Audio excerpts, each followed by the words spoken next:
This is me. This is my room. This is my favorite color. But honestly, tomorrow it could be this or this. There are too many good colors out there.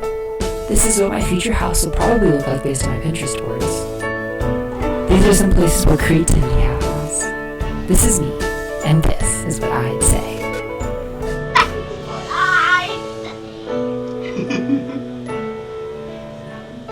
Color. This word has been floating around in my head, stirring thoughts, questions, and metaphors.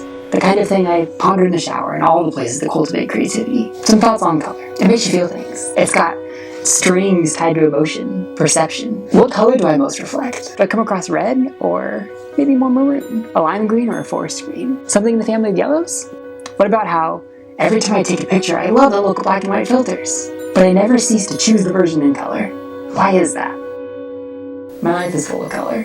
From the little smiles, the spontaneous adventures, my friends and their love, and the creativity that drives us to do things that make the flowers in our head bloom. But sometimes it feels like life is reduced to a paint by number, with many expectations, following directions, making plans, feeling uninspired and unmotivated. Do this now and that then. These times when it feels like you're stuck inside lines, a lock on creativity, spontaneity unfit for the schedule, and a map leading you to all the things you're supposed to do and not the things that inspire you. Can we take our crayons and fill in lines with color, but scribble outside them too? When I was little, I'd look at my future. What would I grow up to be? An astronaut?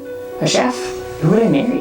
What would I name my kids? Life was a bunch of outlines waiting to be filled in. You couldn't tell what the picture was yet. And now, having started college, come living on my own, finding something to study that both interests me and sets me up for success, then trying to figure out how I even define success. Figuring out what I believe and what I love apart from what I was taught growing up. Establishing roots, investing in true real relationships, and bottom line, making plans to stick to. And now that outline gets pretty filled. The picture seems pretty clear and it's not always very colorful. Eliminating that mystery I had as a child. With more questions answered, meeting expectations, getting a job, making money, and living a life, creativity can get desaturated. It becomes routine and way too easy to get stuck or comfortable. This box blue, that shape yellow. Oh look, I'm attending a four-year university. Is that what I want, or is that because the box said yellow? Different shades, different tints, different hues, creating millions and millions of colors. It's another way to describe creativity, I think. Boundless, deep, with each niche evoking different feelings. More challenging too. Creativity sucks sometimes. It's hard. It doesn't tell you which shapes to fill.